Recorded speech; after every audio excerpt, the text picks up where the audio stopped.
Un buongiorno a tutti da Gwendalina Ferro. Oggi ho l'onore di avere la vice sindaca del comune di Chioggia, Elena Zennaro. Buongiorno Elena. Buongiorno a tutti. Oh, come stai innanzitutto? Molto bene, grazie. Noi ci siamo visti recentemente a quello che è stato un po' la conferenza stampa di chiusura della 10 giorni dei 7 mari, un evento organizzato in sinergia con il Circolo Nautico di Chioggia, vero Elena? Ed è stata una cosa veramente particolare, ma adesso appunto ci argomenterai un po' qual è stata la chiusura. Non voglio anticipare niente, ti do l'onore proprio, visto che sei stata durante la 10 giorni, sei stata un po' la speaker, sei stata un po' la moderatrice, sei stata proprio, hai avuto più ruoli e devo dire adesso non è mia abitudine fare i complimenti, però ho visto che con la tua dialettica sei riuscita a coinvolgere non solo gli adulti ma anche i ragazzi delle scuole durante uno dei convegni che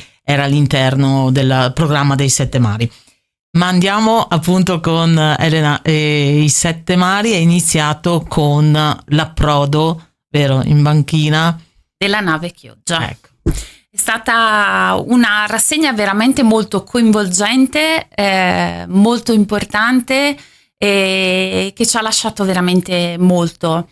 È partita bene, come dici te, con l'arrivo appunto della nave Chioggia, e già quello è stato un momento molto emozionante che ha coinvolto tutta la città. I pescatori l'hanno accolta con ma la curiosità era: perché nave Chioggia? Perché si chiama nave Chioggia? Raccontacelo. Perché si chiama nave Chioggia? Perché esiste Oscar Nalesso.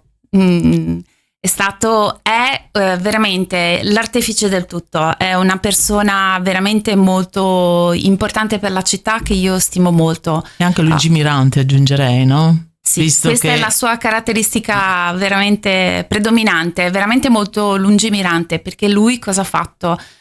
Lui, quando era partito il bando, perché non so se tutti sanno, però quando si varano le navi della Marina Militare, la Marina apre un bando e quindi chiede alle città, a chi vuole, di candidarsi per appunto proporre un nome. E Oscar, ancora prima del 2000, nel 94 mi sembra, aveva proposto il nome Chioggia, ed è così che noi possiamo vantarci di avere appunto una nave con il nostro nome, una nave che salpa i mari di tutta Italia e quindi ci onora in qualsiasi porto che arrivi. Quando è arrivata a Chioggia mi diceva appunto proprio Oscar, no, in questi giorni che più di 2000 persone hanno visitato la nave Chioggia e hanno avuto l'onore di parlare con il comandante e tutto Andrea l'equipaggio. Donofrio. Con tutto l'equipaggio. Sì, hanno avuto una splendida accoglienza e questo veramente era fuori dubbio, perché noi sappiamo come sono i chiogiotti, come sono i miei concittadini. Molto curiosi, molto accoglienti, ma abbiamo trovato veramente un equipaggio, abbiamo trovato un comandante, Andrea Donofrio, veramente speciale. Hanno accolto oltre 2000 cittadini facendo loro visita alla nave, quindi spiegando ad esempio i vari robot che usano per andare a scovare le mine, che sono ovviamente sott'acqua e sono un pericolo per tutte le imbarcazioni. Hanno mostrato la camera iperbarica, hanno mostrato tutto il ponte di controllo, e quindi è stata un'esperienza unica per tutti quelli che hanno potuto visitarla. Certo, una cosa aperta insomma a tutta la cittadinanza. Ma un'altra cosa che avete puntato, parlo al plurale perché ero in sinergia col comune, quindi con te come assessore alla cultura. Un'altra cosa sulla quale avete puntato, che io ho partecipato ed è stata veramente di spessore, è stato il convegno, nonché il convegno culturale appunto, e nonché il collocamento di un'ancora nel cortile dell'Istituto Righi a Chioggia. Sì, è stato un momento veramente molto importante. Noi siamo andati appunto all'istituto tecnico e abbiamo fatto la posa di un'ancora come simbolo tangibile di quello che stavano studiando i ragazzi, ma anche un simbolo di stabilità, sicurezza. Era un qualcosa per noi fondamentale. Il rapporto con le scuole, con le nuove generazioni, è uno degli obiettivi della Nascitura Associazione Sette Mari, perché per ora era un format decennale creato appunto da Oscar Nalesso, che si sta per trasformare in una vera e propria associazione, perché abbiamo capito l'importanza di costruire, lavorare con le giovani generazioni, portarle ad amare il mare e a capirne l'importanza delle relazioni che possono nascere appunto da questa passione e da questo amore. Il convegno è stato molto seguito perché abbiamo trovato dei ragazzi molto disponibili e soprattutto incuriositi. Siamo partiti dalla Fondazione Giorgio Cini, quindi dalla Scuola dei Marinaretti di Venezia, da cui appunto i nostri ragazzi di Chioggia ereditano un passato veramente molto, molto importante. C'era il già rettore Lauro Nicodemo che ha fatto un intervento incredibile. Ha parlato per quasi un'ora, ma le persone erano proprio a bocca aperta ad ascoltarlo, perché ha avuto un buon riscontro. Ha avuto un modo veramente molto, molto bello. È partito dalle foto, non è partito da grandi discorsi, le foto, e quindi ti buttava là la storia, la gioia, si vedevano le facce dei ragazzini di allora e dei signori di una certa età di oggi che erano tra l'altro seduti tra il pubblico, perché qualche si riconosceva. Alunno, sì, ha detto sono io quel ragazzino magari con i pantaloncini corti, quel bambino. E quindi è stato emozionante vedere, riconoscersi e soprattutto dare dei messaggi concreti a questi ragazzi. Infatti, oltre allo storico, mi permetto un po' per velocizzare perché abbiamo tante cose da dire ed è stato veramente molto intenso come 10 giorni di eventi, no? Oltre alla parte dello storico c'è stato anche il comandante della Guardia Costiera, no? Il comandante Palmisano, che ha detto come istituzione, anzi parte militare, diciamo, un messaggio anche lui importante sul discorso dell'ancora, no? Il simbolismo, poi ovviamente te come assessore alla cultura, e c'era anche Maristudi rappresentato non da poco, insomma messaggi vari da varie istituzioni del territorio e tutti con un obiettivo ben preciso, no? Ai ragazzi, quindi anche dinamico è stato il convegno. Sì. Sicuramente è stata una di quelle cose che ha reso i ragazzi molto interessati, perché io ero in fondo molto coinvolti, in fondo che guardavo, perché di solito quando si annoiano, no, cominciano a fare altre cose, parlare tra di loro, esatto, magari cercare qualcosa sul telefonino. No, erano tutti molto, molto attenti, incuriositi.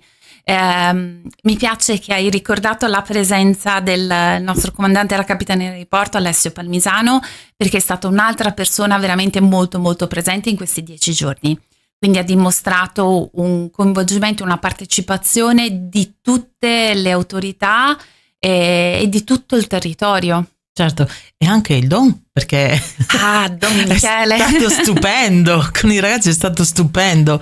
Già dalla benedizione, quando è stata scoperta, no, l'ancora con la bandiera italiana, ma anche dopo, durante il convegno, ha detto delle cose ai ragazzi sull'ancora, sull'ancorarsi, ai porti sicuri e non ai porti meno sicuri, no? E quindi dando un messaggio, una lezione di vita importante. Ma Don Michele ha questa caratteristica. Infatti, se ricordi, l'avevo detto anche durante il convegno. Lui è stato da poco trasferito alla parrocchia di Borgo San Giovanni ed è, secondo me, veramente una grande opportunità per Borgo, perché lui ci sa fare con i ragazzi, lui li coinvolge. Quando era a San Martino ha creato un gruppo, il Chuck dei ragazzi, che ancora adesso fa storia. I ragazzi sono coinvolti. E lo conoscevano, perché l'abbiamo capito dall'entusiasmo dei ragazzi. Ma per chiudere quello che è stato il 7 Mari, oltre ai convegni che sono stati appunto di notevole spessore, che poi diremo cosa è nato da questi convegni, dove no? ci porteranno. Ecco, e la chiusura dei 7 Mari è stata una cosa molto scenografica, ecco, e anche particolare. Cioè, io ho visto i Chiogiotti con il naso all'insù. Spiega tu perché, Elena. Cos'è successo? Un'altra idea geniale di Oscar, sì, una chicca, perché ha portato gli aerei storici della Prima Guerra Mondiale a sorvolare sul centro storico. Qualche anno fa avevamo avuto le frecce tricolori che erano sorvolate però sul litorale, adesso le avevamo proprio in piazza.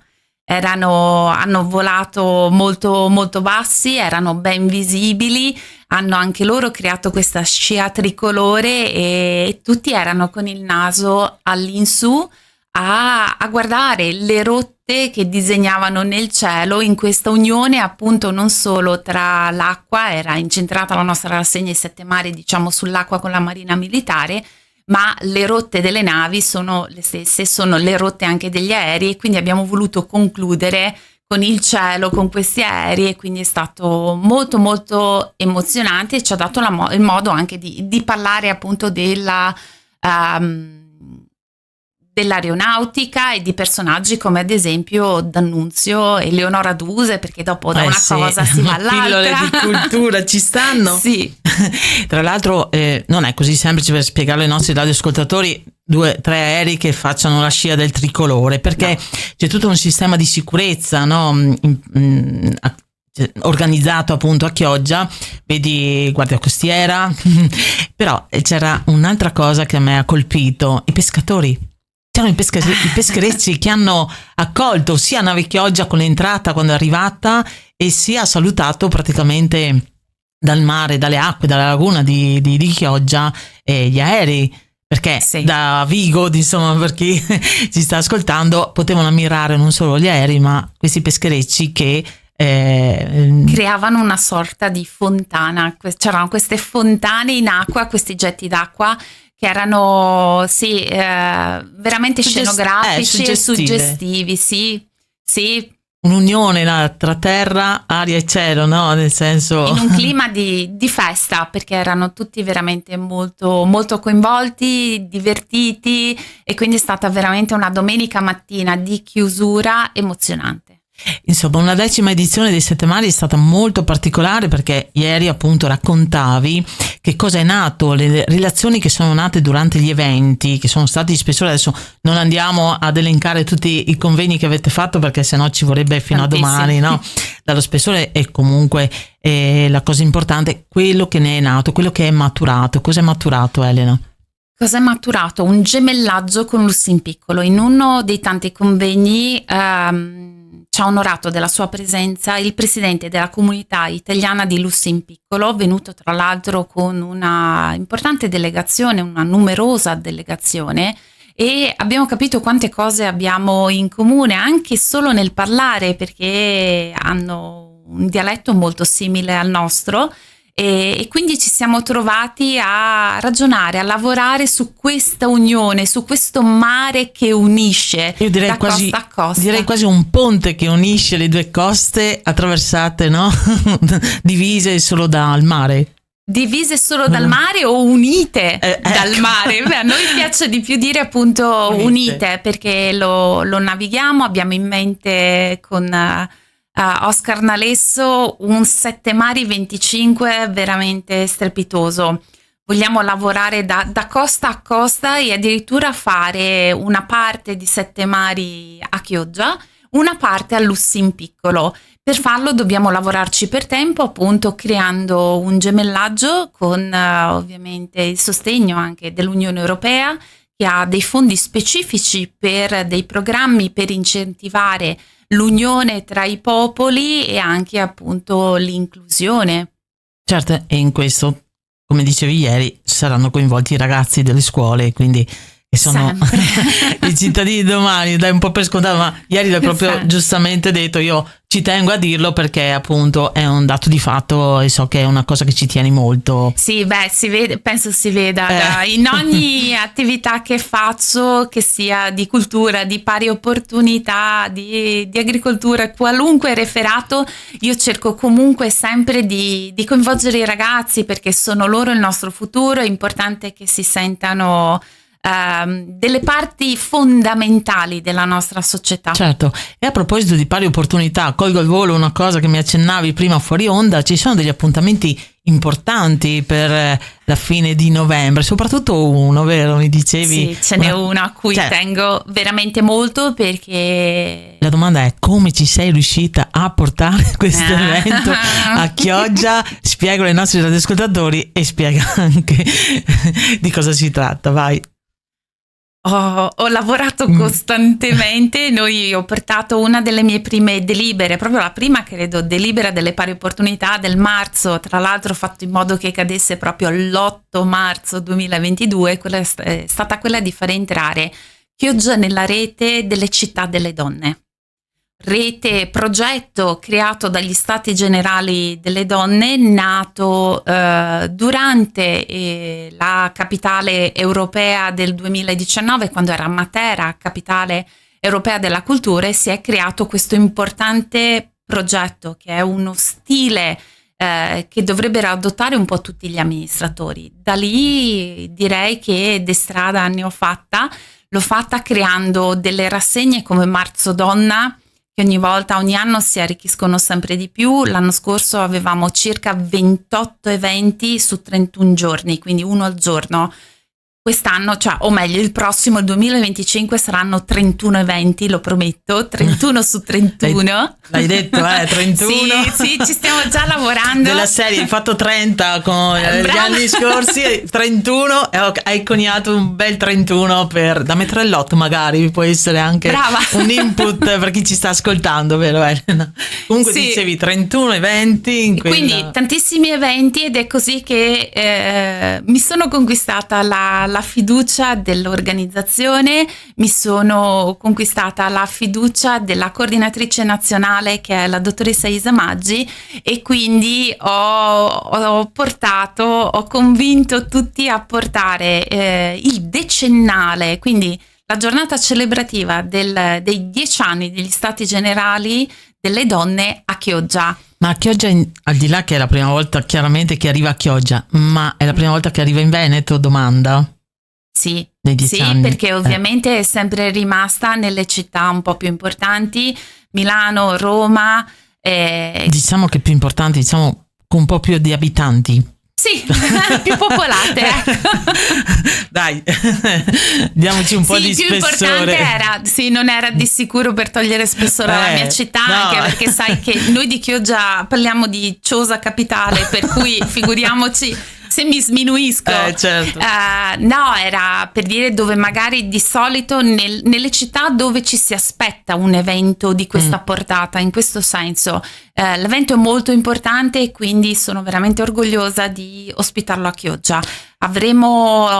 Iniziamo a mio parere con il botto, perché sarà l'annullo filatelico.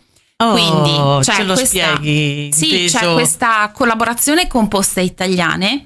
Verranno appunto in auditorio all'Auditorium San Nicolò proprio in apertura della giornata, e mostreranno a tutti, ponendolo appunto su delle cartoline che tra l'altro verranno poi date appunto a chi parteciperà, il timbro delle spedizioni di quella giornata.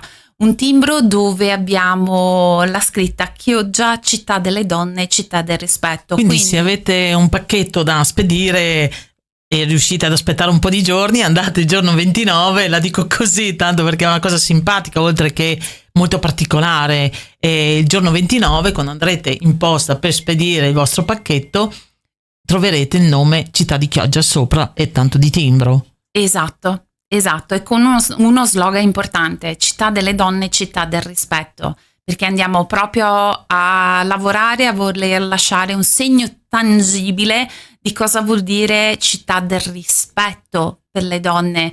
Sarà una giornata dove parleremo molto di lavoro, di potenziamento delle donne e della figura femminile, ma in chiave concreta, lo slogan sta solo in città delle donne, città del rispetto, poi vogliamo proprio calarci nella dimensione quotidiana. Non a caso uno dei progetti di cui si parlerà sarà quello delle donne nella pesca. È un progetto a cui... vai a toccare un settore, uno dei settori trainanti del tutto il territorio, non solo di Chioggia, ma anche del Delta del Po. Sì, questo granchio blu, andiamo anche a Goro, direi, no? Ah, sì, purtroppo sì, è un'emergenza che deve essere trattata. Sappiamo appunto commissario e tutti i problemi legati a questo periodo e a questa specie che purtroppo sta devastando le nostre zone. Le Ma donne... per rimanere, scusami, Sì. nella cultura, Elena, filo culturale, pillole culturali, io ho sentito che c'è un altro evento per il quale state aspettando come città di Chioggia. Stiamo fremendo. Veramente. Un annuncio importante, perché leggo in questi mesi, ho detto ma chissà quando accadrà che verrà annunciato, no, dalla commissione che sta vagliando tutta una serie di diciamo carte, no, burocratiche anche per annunciare ufficialmente La capitale italiana eccola, del libro 2025. è sempre così, hai sempre uno sguardo al futuro, vero? Sempre. Vero. Tutto quello che facciamo è proiettato veramente al futuro. Deve essere sempre un qualcosa, si fa ora ma si sta costruendo per qualcosa che si avvererà domani, o comunque ci dà le basi, la possibilità di aumentare, di crescere, di evolverci. Ma città del libro che dicevi, nel caso, io chiaramente faccio gli scongiuri nel senso buono, no? Auguro che Chioggia possa diventare città del libro. Quanto tempo ci hai lavorato per arrivare a questo punto? Parlo solo di... No, perché so che la burocrazia in Italia, cioè, sappiamo tutti, no? Non se ne viene fuori e non si sente tutti i giorni il fatto di poter essere candidati per questo titolo. No, infatti noi siamo l'unica città del Veneto ad essere candidati.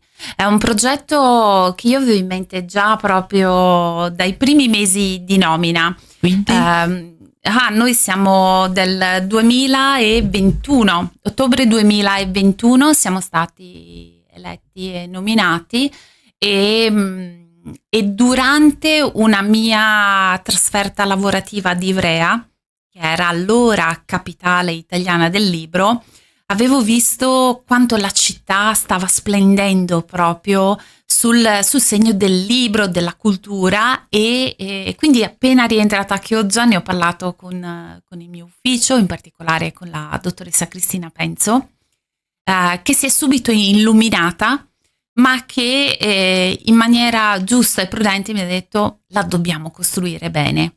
In Effetti, perché comporta tutta una serie di eventi, no? di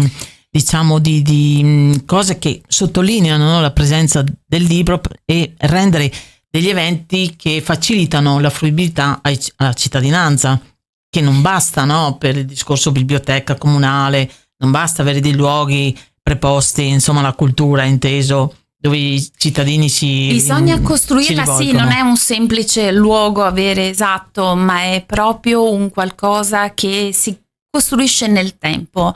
Una delle prime cose è costituire il patto di lettura e quindi avere più aderenti possibili.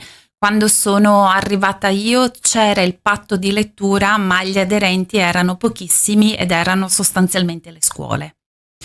Molto importanti, però era troppo poco per poter ambire ad un titolo così importante. Infatti certo. In questi anni ci abbiamo lavorato includendo ad esempio le associazioni legate ai disturbi mentali, quindi l'ULS, abbiamo lavorato includendo le varie associazioni culturali di tutto il territorio.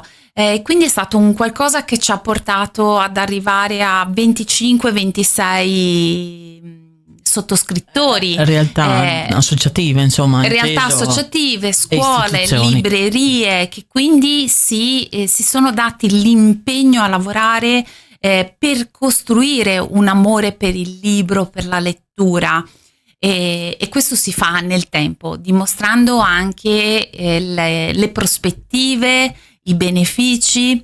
C'è ad esempio l'Università Popolare che sta lavorando tantissimo. Proprio ieri sera mi hanno mandato la locandina del nuovo caffè letterario che faremo, e quindi sono tutti questi piccoli passaggi, sì, tante cose piccole che portano al titolo di città che legge che abbiamo e che quindi possono portare ad ambire alla candidatura a capitale italiana del libro. Elena, sento che sei un fiume in piena, inteso, non è che esondi perché sennò fai dei danni, no? Se esondi no, nel senso figurativo, ma rimaniamo sempre tra gli argini, e quindi io ti aspetto per il futuro per parlare quando Grazie. magari io auguro insomma a Città di Chioggia che diventi, e comunque il lavoro fatto, anche se non ci sarà l'ufficialità, continuerete a lavorare perché la cultura apre gli orizzonti, vero? Sì, noi abbiamo un programma che cercheremo di attuare. Ovviamente la vittoria porterebbe un'ingente somma di denaro, sono 500.000 euro, che aiuterebbero molto a sviluppare tutto il nostro programma, ma noi lo faremo comunque magari in maniera meno scenografica, ma continueremo sulla scorta della lettura. Certo, quindi io ti aspetto anche per parlare delle altre deleghe che non abbiamo parlato oggi per una questione di tempi, perché sennò, ripeto, andiamo fino a domani, no? E poi nessuno ci ascolta e poi insomma ci buttano fuori, no? E parleremo delle altre deleghe, insomma, della Sedici. Molto volentieri. Rinvito, anche perché queste cose coinvolgono tutta la cittadinanza, le iniziative culturali, o quelle che sono, o quello che è maturato per il gemellaggio, interessa a tutti, voglio dire. La cultura poi è quella cosa che non si tocca, non si palpa, però è quella che ha i risultati nel tempo, no? E le giovani generazioni sono il futuro, quindi se vuoi finire la mia frase per chiudere l'intervista. Le giovani generazioni sono la nostra società, siamo noi, e quindi dobbiamo coccolarle, farle crescere, dare tutti gli strumenti appunto per dare il meglio di sé, perché sono veramente la nostra speranza e i nostri fiori all'occhiello. E comunque io ho visto che con Oscar Nalesso, come altre persone che ti stanno vicino, la collaborazione è fondamentale e riuscite ad avere risultati dove le persone fanno veramente la differenza, nel senso che si rimboccano le maniche sempre e andate avanti. Parlo proprio il plurale dicendo andate avanti, perché vedo che andate avanti come squadra. Andate avanti c'è come un'ottima equipaggio, sinergia, come dice Nalesso, no? Come diceva ieri, ci ha dato a tutti un incarico, a me, a Giulia Sambo. Siamo un ottimo equipaggio e soprattutto vogliamo navigare, andare lontano e portare la nostra città lontano. Grazie per questa intervista, Elena, e Grazie perché hai dato tante pillole di informazioni e anche di cultura ai nostri radioascoltatori. E auguro a te e ai nostri radioascoltatori di International Radio una buona giornata. A presto.